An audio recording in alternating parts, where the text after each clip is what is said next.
Hello, Culture Matters podcast. I am so excited for today's episode. Sometimes I say it, today I mean it. Here's a quote just for this episode. Uh, the purpose of business is to create and keep a customer. Peter Drucker, our guest today, knows a thing or two about creating and keeping customers. He's an informed leader, a mentor to many in his industry, a friend to those that get to and want to work with him. I've had the opportunity to spend time with him over the years offline. Yes, things do happen offline nowadays, and I've learned a lot just being around him and having the opportunity to work alongside over the years.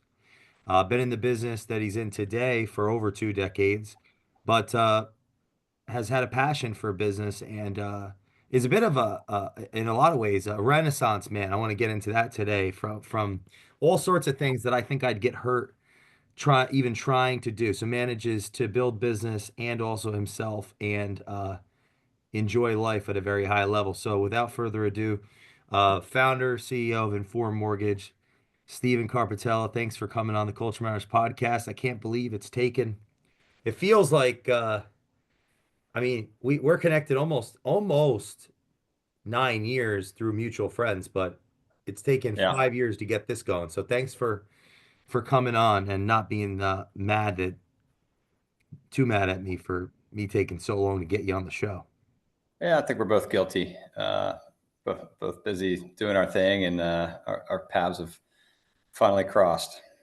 On the note, on the note of busy, right? Have you always been well, do you consider yourself a hard worker, or has grit, determination been a part of your success, or do you view it a different way? I don't want, like, what do you think Yeah, about the word hard work or yeah. I think a work ethic was instilled upon me at a very young age. Have older brother, younger sister, and watched my mom and dad, both work hard throughout their, in raising us, and losing jobs, getting jobs, grinding it out, and my parents both from Philly.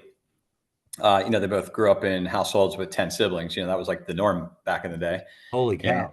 you had a bunch of brothers and sisters, and it was kind of a dog eat dog mentality, I think. And, you know, I heard from my dad pretty much like, when you're 18, you're out of here or you're paying rent. So, hearing that at a relatively young age, I'm doing chores, making a quarter, 50 cents, a dollar here and there at a young age. And then started a paper route when I think I was like 10, 11 years old. I was delivering papers. And then me and my friends, we were mowing lawns, raking leaves, shoveling snow, all through our young teens, and yeah, so just always been kind of a grinder, I guess you would say.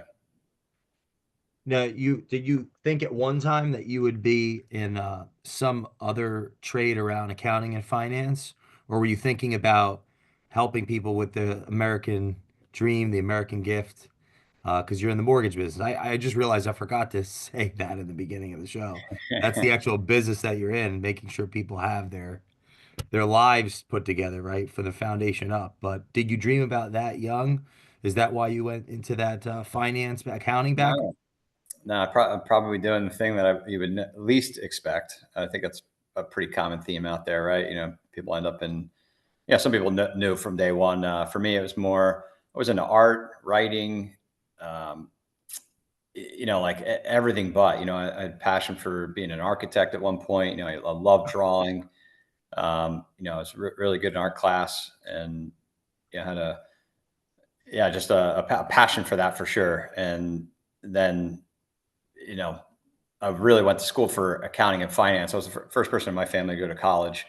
Put Wow. myself through college. Grinding out in the restaurant business. I pretty much worked full time all through high school, and went to school for accounting and finance when I probably should have went for like meteorology, oceanography, marine biology. I mean, I fell in love with the ocean. Like, probably should have went to school for everything but what I went to school for. And this is God's honest truth. I went to school for accounting and finance thinking, I watched my parents struggle, my entire life financially. And for me, it was like, hey, I don't want to be like that, right? Stressed, always worrying about money. So maybe if I go to school for money, Wow. maybe I'll learn how to actually make some of it. So like a very, very naive, like naive but intentional thought process. And Wow. yeah, went to school for it. And but I did always have like an infatuation for numbers. Even playing video games when I was younger, I used to keep stats of players and and different sporting video games I would play, and even like when we would play sports in my backyard and stuff like that, we would keep track of stats, or I would keep track of stats. So I always had like some sort of affinity for numbers and the story that numbers tell, the trends. I was just always in that, very analytical. I think at a young age as well. Do you consider yourself someone that was an outside the box thinker? Yeah, absolutely. I think I was questioning just about everything, like even, like how, like, what are we doing here on this like planet? Like, how's this happening at a young age? I was raised, Roman Catholic, and, Wow. challenged the concept of religion at a very young age. Yeah. Do you remember the first time you started questioning? I share that. I remember very young not believing in Santa. Yeah. Yeah. Yeah. I was definitely the out of between my brother and sister, I was the one that was always like, something's up. And, Doesn't seem right. I'd find presents in the trunk of the car and hidden in the closet. Like I was the one who kind of probably ruined it for everybody. That's really funny. Yeah, but how do you think that what relationship do you think, if at all, outside the box thinking has had in your ability to actually help customers over the years? Yeah, I mean that's a big question. I think I have to almost answer everything, because keeping an open mind and having perspective is the key. Like I feel like my responsibility to the client is to keep that open mind, have perspective, see the things that they can't see, right? Because when we're in our own life, in our own tunnel, right? You're so focused on your life, you're not seeing things in different angles. And hey, did you consider this? Did you consider that? So I think thinking outside the box. I mean, I literally tell people like we live outside the box. So it's actually a thing that I say to clients. Like, Really? yeah. So it's funny that you bring that up because that is one of my isms.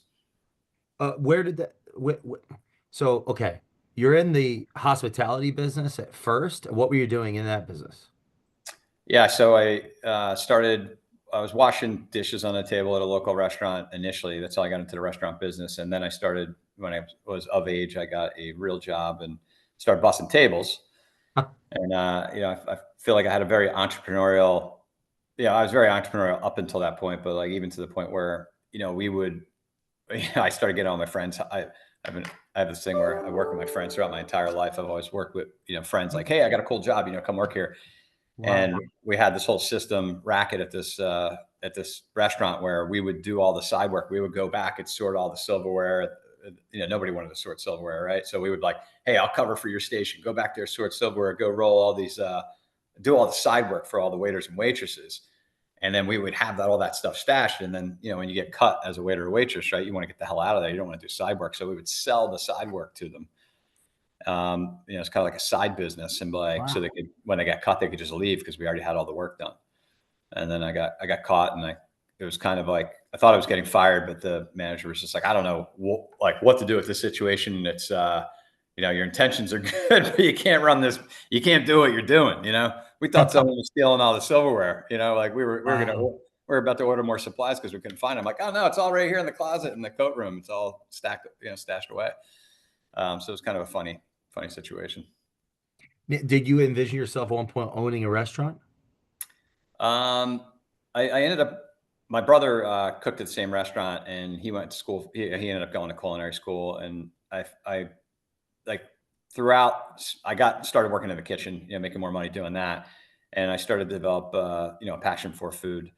Not so much, yeah, like just grinding it out in a hot kitchen. For years I worked at seafood houses down at the beach. I worked at steak houses back in Philly, and now to this, like even to this day and age, I cook every meal. Like I love cooking. Yeah, You went but from busing to chef or like a cook type yeah, person? self-made chef, Wow. self proclaimed, if I can even use that word. But yeah. What makes a great what makes someone successful in that? I think being successful in anything, a sense of purpose and passion, right? Like, you want food that's healthy, that nourishes you, but also tastes great. And I call the secret ingredient love. If you put some love into it, it tastes better. Maybe it does, maybe it doesn't, but it does for me. Like intention? Yeah, oh yeah, yeah. Just like putting intentionality behind everything. So like I could walk into someone's pantry and fridge and they're like, "Yeah, we don't really have much," and I could probably figure out a pretty nice dish to put together. Pretty known for doing that. So you get exposed to the mortgage industry in what, early, like 2001, 2, or 3? Yeah, so went to Rider University, got my accounting and finance degree after years ago in a community college. I did like all my basic courses there, Bucks County Community College. Went to Rider University, graduated there, and then moved to Bergen County, where I got my first job at a CPA firm, and a small firm. Like all the partners were like from like the big five or big six or whatever it was at the time. So we were getting exposed to like a lot of great work. Like, I mean, I got thrown into the wolves in that industry, and I was auditing pension plans, doing audits of company, different types of companies, and really like I got exposed to a tremendous amount of stuff, doing forensic accounting, doing fair market value evaluations. I helped with WD-40, brought out global household brands back in the day, and I just got so much experience. I was working in the city. I pretty much lived in New York Really? City for like 6 months doing jobs there, and got a tremendous amount of experience in it was like a 4 or 5 year period. I had a few clients that worked with me after I'd exited the industry, but that's when I got into the mortgage space. And that was more a result of right when I graduated college, my mother had passed away from cancer, like literally right after I got graduated. They're like, "Hey, you have 6 months to live." And she was gone in December of that Wow. year. And really hit my dad hard. Like it ruined my dad basically. That was his castle, his love of his life. Like it just kind of really, really destroyed him at that point. He had a tough time Mm. holding down a job. So it was about 4 or 5 years into my accounting stint where he just threw his hands in the air and was like, "Dude, I don't know what to do. I'm just going to sell the house. I don't know where I'm going to go. I don't know what I'm going to do." And I was like, "Yeah, shit, I need to figure out how to make some money, dude," because I was making peanuts working 80. I was making less than minimum wage when you factored the hours I was putting in, the commuting and all that stuff. There was one point in Yeah. time where I was commuting back and forth from Bergen County to Bucks County, Pennsylvania every morning, dude. This is so crazy because one of my Yeah, best friends did the same thing when he had a jewelry store, and it was oh, a killer. It would kill him. dude. Literally Yeah, the same thing. It was Bergen I to will not wish that upon anyone. I don't even know how I survived doing that. It was nuts. I get done work 6 o'clock at night, getting home, 10 o'clock at night, eating dinner, waking up at 5, doing it again. I would show up late almost every single day because I hit traffic at some it's point. almost a 2-hour drive easy without traffic. Easy. Yeah. Yeah. 2 hour drive without traffic. Easy. I mean, that's exit 160 on the Parkway. That's all the way up there. You're right on the border of New York. But it was really hard for me to afford a place to rent. I was living, I found a place up there where I was living in a basement, basically. That's all I could afford of someone else's house, and, that was, like I was in no position to help my dad. So I Yeah. talked to a buddy of mine I went to school with.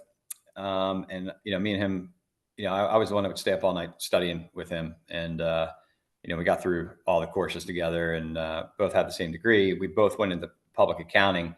So I reached out to him and I said, "Hey man, I'm going to be moving home. I got to help my dad. What are you doing?" And he's like, "I'm in the mortgage business now." And I'm like, "What do you mean you're in the mortgage business? Like you're out of accounting?" He's like, "Yeah." And I'm like, "Oh, I'm killing it, dude. I made like 10 grand on my last check." And I'm like, "Get the hell out of here." Like literally, like this is true, very true story. And I know this is in a movie that came out. Like, I'm like, "Fax me your pay stub and I'll quit my job."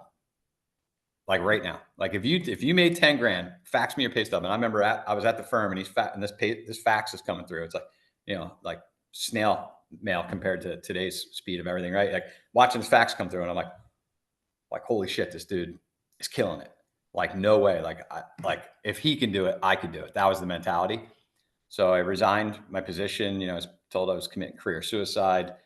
But I moved home, started working at this mortgage company, got thrown right into the wolves, man. It was a full-on boiler room, 40 people, and some guy. I sat front row right in front of a sales manager, and he handed me a crate of files. It was like, "Smile and dial. If you're not doing this, you're not making money." No way. Every time I look at you, and I mean, he's like like if we were sitting at a table right now, like he's that far apart, like staring at me, chewing gum all day, and he's like, "If I look at you, if you're not doing this, we're not making money." And I'm like, "Well, what do I say? What do I do? Figure it out." And he sat around, turned around, sat down at his desk, sat there and stared at me and went like this and goes. So I started grabbing these files, started calling people. I got destroyed on the phone. I don't consider myself a salesperson even to this day. Personable, maybe, but not. Yeah, I just never consider myself like a salesperson. And got destroyed like the first week on the job, and I was like, man, maybe I did commit career suicide. Maybe I can go beg for my job back, Wow. or go find another gig. But then a light bulb went off in my head that weekend. I remember like going home that weekend and going, I have this weekend to figure this out, or like, because I'm petrified to go back the next week. Like I'm petrified to go back in this office on Monday. And I was like, you know what? I noticed no one's educating the consumer. Like this is the biggest financial decision of someone's life, right? Like, hey, getting married, having kids, buying a house, one of the big three life events. And it was the blind leading the blind. And I feel safe in saying that because I was listening and hearing the things that were going on. Like, oh, I went to the table and I jammed 3 points down this dude's throat and told him if he didn't want the loan, but that's how it was back then. Like, it was like almost an honor to get a loan. And if you didn't want it, then screw you and they take it away. Wow. So, different mentality, I think, in the lending space in general is kind of Wild West. And, that's where I saw my opportunity. So I created like a list of questions and got curious and said, hey, how long have you been in the house for? What are your goals? Where are you at in your career? I started looking at like the economic life of somebody, right? Like, there's people in the beginning, middle, end of their careers. Depending on your career, your earnings potential may be capped. Like teachers are on contracts like, hey, I'm making 60 grand for the next 4 years. It is what it is, right? Versus someone who's maybe on the verge of retirement and going to be going on fixed income. So me being an analytical person, having this background, accounting and finance background, felt like I could become almost like a doctor of mortgages. Like we got doctors, lawyers, accountants, financial advisors. Some of us don't go to a different person to get our haircut, right? Like we find people we trust. Who's handling the biggest financial transaction in someone's life? Somebody trying to push a rate or something, you're saying? And all the consumer knows to do is, hey, I'm looking to get pre-approved and I'm shopping for the lowest interest rate. And in this industry, if you're shopping for the lowest interest rate, you're shopping for the highest cost loan. So do you even have the money to get those rates? You might not have enough money for your down payment and closing costs. So you might not be able to get the lowest rates because of your situation. Wow. So yeah, I saw an opportunity for education and I said, hey, let me try this. And dude, it took off like wildfire. Like I started generating my own referrals and everyone's like, who's this guy? They're like, oh, this guy's a CPA, give him 6 months. He's done, and then by 6 months, I was on the leaderboard. By the end of the first year, I was crushing it. And they were like, hey, you can have your own sales team. So what I do, start hiring all my friends, get on the phone, say this, do this, get this, bring it to me. I'll do the rest. So it was almost like triage in a hospital, like just find out what's going on, ask these questions, get me the information, set up the next call. I'll take the next phone call and I'll diagnose. Wow. So it kind of took like a doctor's approach, like we go, if you want to find out what's going on in your health, you get your blood work, x-rays, MRIs done. Like, hey, let's look at your income, your assets, your credit. Let's evaluate your situation. How can I advise you if I know nothing about How old were you at this time? 27, 28? you? Yeah, I pushed my late 20s, almost I'm 30 years old. What advice would you have for the younger listeners in that range of how to stay focused on the goal? Yeah, I think it's hard for, I have my oldest son, he's 25, I keep putting myself back in his mindset of like where I was back then. And obviously times have changed, so it's just different in general. But yeah, I think you need a little time to figure out like what direction you're going to go. And like my advice to, anyone youthful now is like, try different things, try as much stuff as you can. That's the only way you're going to figure out what you like and what you don't like. You may have an opinion on something like, yeah, I don't think I like, chocolate. Have you tried chocolate? Have you tried milk chocolate? Have you tried dark chocolate? There's different types of chocolates. Try it, form an opinion, like a real opinion, not just your perception of it. So same thing, like when I tell people who are going to college, like take as many courses in different subjects as you can. You might be surprised what you discover. Wow, wow. But when you were coming up with that process uh, and attracting this team, what would you say some of the variables of why they stayed and they worked with you and it was working? The reason I asked that is so many people struggle with team camaraderie and finding talent, getting it, getting talent, getting team Yeah, I think cohesion. What do you think it was if you broke it if down? I'm, yeah, if I'm reflecting back on it now, I never thought about it until you just asked the question. But looking back on it now, I think it just the confidence that I exuded in my ability, and I think people are drawn or attracted to that, right? Like, hey, this person, I think they know what they're doing, right? And some of them worked out, some of them didn't, but but it wasn't because they were going to succeed or fail in this. It was them trying something they never tried and deciding, hey, this isn't for me, right? So I helped them check one thing off the list Mm. of like, hey, things just like accounting and finance. Accounting was cool, but I'd find myself dozing off, at the screen, doing audits and stuff like that. I mean, it's some pretty dry work, tax prep, all that stuff, and I definitely felt like I had more to offer. So again, like speaking through my own experience of mowing lawn, shoveling snow, raking leaves, washing dishes, bussing tables, cooking, all the different things the trades or skill sets that I've learned over the years, and I know which ones I like and don't like. And hey, maybe wanting to have been an artist or a writer and not going down that road, and now working with numbers. And ultimately, the big light bulb that went off for me was like, I went to school for this stuff, Jay, and we're not taught any of the skill sets we need to survive in the game of life. I mean, most people don't even know what a credit score is until they realize they need a credit score, right? Like Yeah. basic knowledge. We're not. I feel like we're not taught about health and wealth. So chose. Hey, I'm not going to necessarily focus on helping people. That's probably another field I could go into because I do. I'm very big into health and fitness as well. But I focused, my skill set on wealth and going, hey, I can help people. I can level the playing field for the consumer Hmm. in an industry that's full of salespeople. What are some questions or ways to look at the home buying process that our listeners that are in that, they either will be in that process again or Yeah. they haven't and they'll be the first time, how they should be looking at it as they go into this into that season. I ask because we're in an overly informed and interesting we're in a, yeah, overly informed culture, but that doesn't necessarily mean we have the Yeah. information to be Yeah. information. So Yeah, what are before some we had to go to libraries and find the books and use the index to find the books to read. Right now, it's just like anything you want, right here. So yeah, I keep it really simple for the consumer. If you were coming to me looking to buy a house, I'd say, Jay, you only need to focus on two things and two things only. You're going to cut two checks, one at closing and one on a monthly basis. All the rest is noise. Let's just call that noise a bunch of ingredients, because everybody you want to know, hey, can I purchase a $500,000 house? It depends.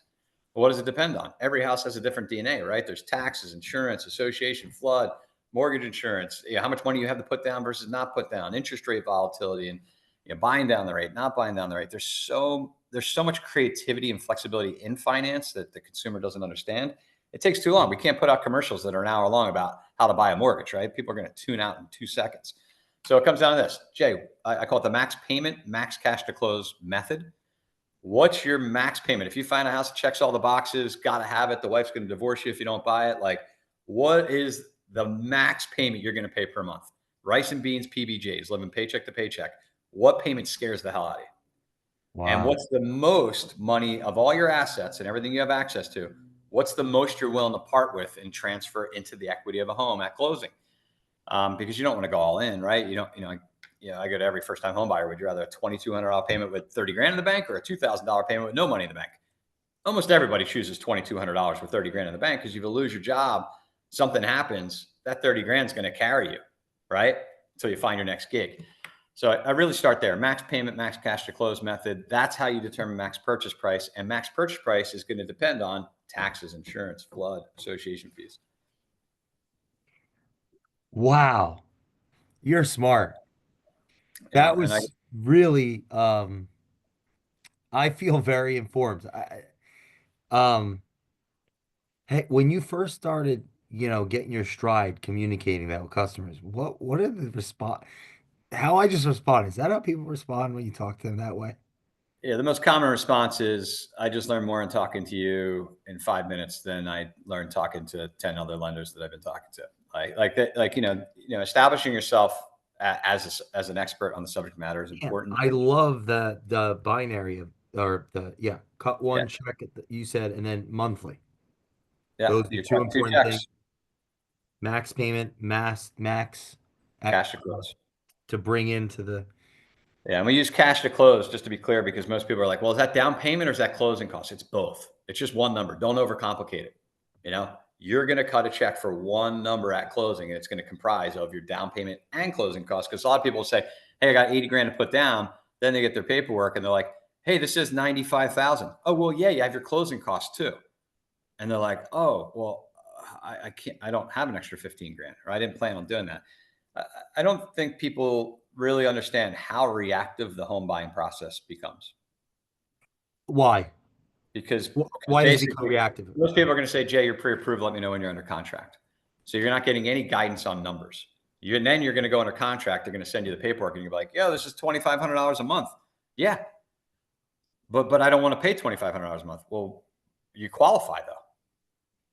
Just because most people qualify for more than they're willing to pay per month. That is a fact, a mathematical fact. Loan programs allow you to go up to 50%, 46%, 50%, 56%, even higher in some cases, like with VA loans, a lot of your gross monthly income. So, general rule is 31% of your gross income, but a lot of people don't know what the general rule is. It requires getting educated. So between 31% and you said up to 46 plus percent, 50 Yeah, like percent. 46.99 is FHA's cap, 50% is Fannie Freddie's cap. VA technically doesn't have a cap, but 65 is general. Like anything over a 65 debt ratio, you're less likely to get approved AUS findings. What does debt ratio mean for the layperson that's listening? Gross monthly income, right? How much money do you make? I make $10,000 a month. Okay, great. What is the mortgage payment plus all of your debt obligations? So I got $1,000 mortgage payment. I got a $500 car payment and $500 in credit cards. So that's $2,000. 2,000 divided by 10 is 20%. And okay, so when you're taking someone through that process, how much of what you learn about them, because you mentioned DNA and like what you learn Yeah. about them and their holistic life, do you factor in when you give it recommendations or Yeah. So we're two on hats. Doctor hat number one, let me get to know you, right? Let's get your blood work, x-rays, MRI. So let's look at your credit. Let's get your income evaluated. Let's get your assets evaluated. Let's talk about where you're at in your career, all that stuff, right? That's the doctor portion of it. Educate about that and what they potentially qualify for. Then you get into CFO mode. You're the CEO of your world, right? Everybody is. Everybody has money coming in and money going out, no different than any business on planet Earth. Money comes in, money goes out. You're either cash flow positive or negative, meaning you're either posting a gain or a loss, right? So, I educate people about that. Like, you're the CEO, I'm your CFO now. So you're qualified. Let's get in max payment, max cash to close. Send me some example homes. Let's look at these on paper.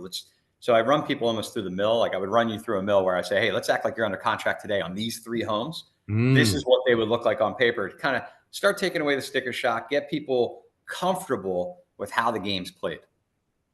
And it's an investment of time, effort, and energy, right? Like, what role has self-education played in your ability to perform at a high level? Like education, you continuing to learn. yeah, I mean, I think that's it, right? Continuing to learn. If curiosity is, one of my favorite words. I feel like if you lose curiosity, you stop learning. So be curious. Always be curious is ABC. They say always be closing. I say always be curious. I Um, I love and that. if you're curious, and if you're curious and you're in sales, you're going to close more business because people are going to understand that you're actually wanting to learn about them, help educate them, and you're not self-serving. Yeah, if you were to articulate the is curiosity better than closing? Absolutely. I think, and this is something I learned over time. I think this is normal. Like, in the beginning, you want to make money, Yeah, yeah. you know, but then when you realize that the things that you do, if you do those well, the money will be there, right? So, like, my mantra is serving others to make a difference. If I serve others to make a difference, in my case, it's educating people and leveling the playing field for the consumer when it comes to wealth. If I do that really well, Jay, I'm gonna put points on the board. I'm gonna win games. And I think that's how a lot of professional athletes are trained to think too. Like, hey, do the work. If you're running back, you need strong legs. You got to be quick. You got to be agile. Like, focus on your skill set. Focus on what you do well. and the opportunities you're going to be presented with the opportunities and how you execute on them. So executing on serving others and making a difference, with a focus on financial education is what I do. And if I do that really well, if I focus on that and do that really well, the money will be there. The money will be the byproduct. The closings will be the byproduct of doing good work. Well, what role, if at all, has preparation played in your career? Um, yeah, I think I've always been into sports, health and fitness. I consider myself an athlete, self-sponsored athlete, if you will. And, that's all about preparation, right? Preparing for game day, and every day is an opportunity. Literally every single day is an opportunity, 7 days a week, and every aspect of your life. And preparation is a part of that. You can't just decide, hey, I want to go be a heart surgeon, and you're a heart surgeon, right? You got to prepare. You got to go learn. You got to understand that skill set and try to become an expert in it. So I think preparation is absolutely a prerequisite to doing anything. What would you say is a core value of, I want to ask earlier, like mom? Like, was there a core value that stuck out that you'd say you learned from her? Yeah, she was, you know, com, you know, very. I feel like she was like an empath, like very empathetic. Like people would just. She's like, like people just come up and talk to me. Like she was just very approachable, and I think her empathy, sympathy, just compassion for people. Yeah, I definitely like. I aligned with my mother on that. Like whatever she had, I got for sure. And I feel like that's some sort of innate or like some people are born with it, an awareness, if you will. I can walk in a room and I kind of see everything that's going on. I see Wow. see things kind of happen before they happen, and you can see reactions, people's faces, like just. So I think it really comes down to like an awareness for what's going on around you. Has that helped your culture over the years? 1,000%. Yeah, I think if you're not aware, you're kind of closed minded or your eyes are closed. You're not paying attention to what's going on. Hmm. Yeah, how do you define culture and what's worked for you? Because you definitely, in my observation, have a very tight knit. Yeah. You've always had that. So, what's your chef? If you put your chef's hat on, what ingredients have made that special for you? Yeah, I think I wear, like I wear like a coach's hat. Like I feel like I associate our business or any business as a sports team. I like the concepts of like an organized sport team. It's called the Eagles. Any professional team, right? And like as a coach, what's the job of a coach in a sports team, right? To motivate players, make sure they're prepared, ready, executing on the playbook, right? And at the end of the day, the business is a playbook, right? There's rules, policies, and procedures. This is how the game's played. This is what we do. This is how we handle everything. And it's getting down to all the little nuances because it's the millions of little things that make the big thing work, right? Like putting a point on the board, scoring a touchdown is not the result of one action. It's 1,000 micro actions, right? There's 11 players on the field, all doing their part at the right time, at the right sequence to make each play to move the ball down the field. I feel like that's the same in business. Hmm. So again, I think, and then showing up as a leader, right? Like exuding that confidence, like, hey, this guy, I think he might know what the hell he's doing, right? I think that helps, right? Some confidence in what you're doing, and keeping people engaged, creating an outlook, a vision. So I always say, like, a visionless life is a pathless life. And if anybody in my organization doesn't have a vision for what their future looks like, I mean, like, look, dude, our work relationship with our boss or vice versa is a major investment of time in your lifetime, right? We'll call Yeah. it the 8 hours a day, even though that's kind of a bit of a joke these days, right? Like work from home, people are working kind of on call more than, like Yep. Yep. sitting and working 8 hours straight. It's more like 8 hours of work spread out over 12 hours now. But like, that's a majority of your lifetime is going to be spent at work in your profession. So I take it seriously. It's like having another kid. Every new hire is like, someone else like, okay, they got to do their part, right? Coach up, coach out. If they do their work, they'll remain a player on the team, a starter, if you will. If they're not, then you got to move on. It is a two-way street, a coaching Hmm. relationship. So I think, always having that carrot dangled. Even with starting the new business that we have now, I'm taking it as an opportunity, even though some of these people have been with me for decades. As Yeah, a how do you keep people for decades? That's the secret sauce. I think our listeners want to keep know if they haven't been able to accomplish that, or that's yeah, I think impressive. yeah. Again, like as a coach, right? Like, is it realistic to expect that every player on a team is going to perform at 100% every day, every season, year after year? No, I don't think right? so. We're human beings, dude. We get sick. Maybe we didn't train as hard in the off season. Maybe we put on too much weight. Maybe we tried something that didn't work. Maybe our head wasn't in the game. We got things going on off the field, right? There's on the field, off the field battles, right? That managing the space between these two things right here, right? These ears, like this is where the magic is, managing that headspace. Hmm. So, understanding that, great players are not always going to perform at the best of their ability and working through those. So, like when someone doesn't have a good month, it's not, hey, you suck. Why is your business down 50%? It's, hey, your business is down 50%. What's going on? Let's get curious again, right? Hmm. What's going on? Is there something going on? Do we need to talk about? Nah, I just had an off month, coach. I'm good. I got it lined up for next month. Okay, cool. I just want to check in with you, right? So, when you see something that isn't normal of what someone typically does, it's finding out, getting curious, What do you and think that check-in does for that person? I think it keeps them attached, right? They're a part of something. I do surveys. Me and you had a brief conversation Oh recently yeah. about similar topic. Kind of like setting the standard for what is a good culture. A rating system, and I do these surveys. And my surveys are asking questions like, how do you feel like you're in the best role you could be in the organization? Are you being underutilized? Are you performing at your best of your ability? Like we have like an honesty assessment, a trust assessment. You can't have trust in an organization without honesty, right? That's good. So like honesty is a prerequisite to trust. No. So we have Wait, like a why? well, if you're not honest, it's really hard to have trust, right? If you're lying, you are creating a consequence of no trust, right? Like a lack of trust. I'm laughing because it's so obvious, but that honesty is rare. I mean, I just took a course on the Soviet Union, Peterson Academy, and that was not an honest situation. So, No. yeah, one ounce of truth can outweigh the world, I think Alexander Solzhenitsyn said. You said honesty is a prerequisite for trust. That's a great quote. Yeah, and again, in a sports team, right? So our trust survey asks very pointed questions, Jay.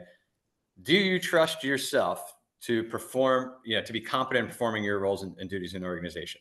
Do you trust your teammates to be competent and perform their roles in the organization? Do you trust the organization? Do you trust their leadership to be competent? Like all things around competency. And then you can get a gauge, right? And the key in the surveys is yes, no, and then you give it out, right? Because sometimes people might not be finite on one or the other, like it might depend. So you kind of leave like, yeah, not 100% trust or not 100% sure. And then you see those answers, and that's where you have the opportunities to dig in, right? And you can kind of get a sense of, do you have a trust issue in your organization?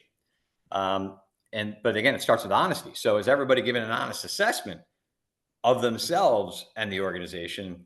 And what does the honesty survey say? And how does that translate to what the trust survey is saying? And then you kind of find ways to dig in with one-on-ones. How do I lower fear in the culture? Yeah, fear is I might be afraid to say what I think on the survey. totally. So the way that I'm working to address that is, before every survey goes out, we go through it briefly. Like, here's the questions to be asked, and a reminder that, hey, don't mail this in. Like like it's, you know, you not answering these to the best of your ability and being honest about it is going to allow whatever you don't like to continue. So if you want change, we got to get real. Now, we have really strong trust in, we have high trust in the organization, and we have honesty. But honesty struggles a lot in most organizations. People don't want to. Everyone always says this, right? When you want to get feedback, look, I don't want to get anyone in trouble, right? It always starts with that, or I don't want to step on any toes. I'm not trying to start any drama. everyone's so like tiptoeish about giving feedback. And that's work. If you keep if you keep going through the exercises of getting feedback, people get more comfortable giving it. It's a practice, it's a discipline like any other, right? So if you're not looking for feedback, then when you ask somebody, it's an awkward question to get asked. You never get asked. But if you're getting asked and conditioned to be asked over a period of time, it gets easier and easier to open up. How important what influence do you as CEO have in that? Um, yeah, I think I create an environment in a one-on-one situation where I can get people to speak freely to me. I think I have that ability, that I've earned that confidence, that there's trust in me, and and then I'll do the right thing with that information How without do you blowing someone up. how do you teach we have a lot of CEOs, founders that listen to the show. What would your advice be to them on how to get to the point of them trusting their organizations? Yeah, I think it's really created as a result of their actions or my actions, right? Like it's on me to create these things. This is similar to like one of the questions in one of the surveys is, is it, do you feel it's on you to be motivated, or the leadership to motivate you, or both? Right? Because like, people are like, well, I'm not motivated. Well, maybe you're just not in the right field. Maybe you're not in the right industry. Maybe you're not in the right career. Like I can't motivate you to do something you don't want to do. Yeah, yeah. You got to be motivated in general. You got to have a sense of purpose. So some of the questions are like, do you feel like you have a sense of purpose in your role, in the organization, in the industry, in your career? Like, so it's digging in and asking questions. So again, curiosity, curiosity, curiosity, right? Like the more questions you ask, the more you'll know in general about people or a subject. You have me super curious about a lot of things, brother. That I wanted to look up like the etymology of curiosity, like curious. I can't even spell.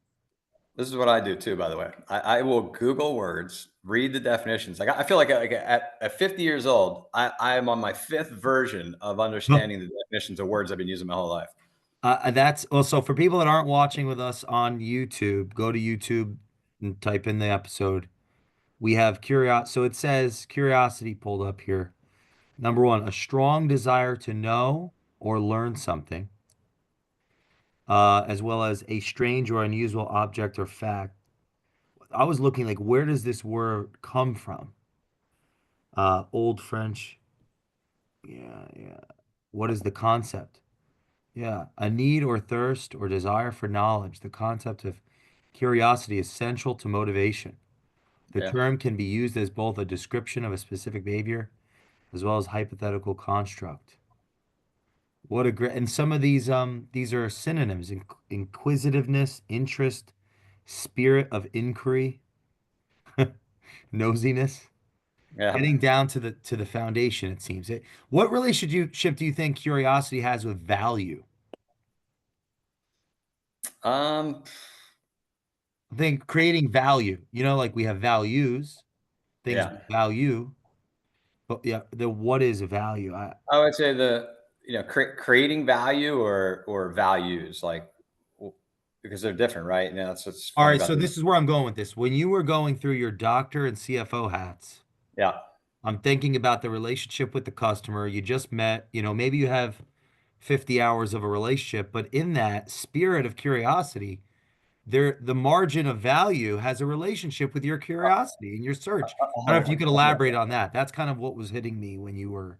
That's what I thought you were getting at, but it could be taken in different contexts. So yeah, like how can you bring the most value to anybody or any relationship, right? And relationship's a broad term, like your relationship with your car, your relationship with your phone, like whatever, like how you have your default settings set up and all that stuff, like without curiosity, right? So just using like an iPhone or a cell phone as an example, there's default settings, and you go in there and you can customize your phone to you, right? So that requires being curious, going into settings, looking at all these things, seeing and like realizing, oh, I can turn the brightness up and down on my screen. I don't, it's always too bright. Now I can turn it down, right? Like that brings you value, right? The use of your phone is more valuable now because you got curious about the phone.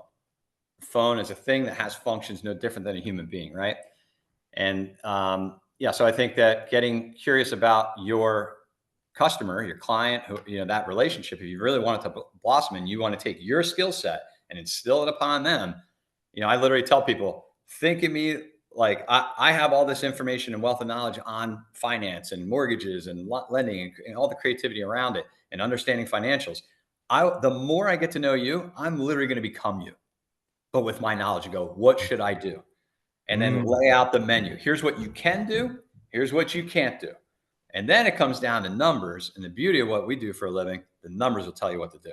There's no emotion around numbers, right? 1 + 1 will always equal 2 on a mm, calculator.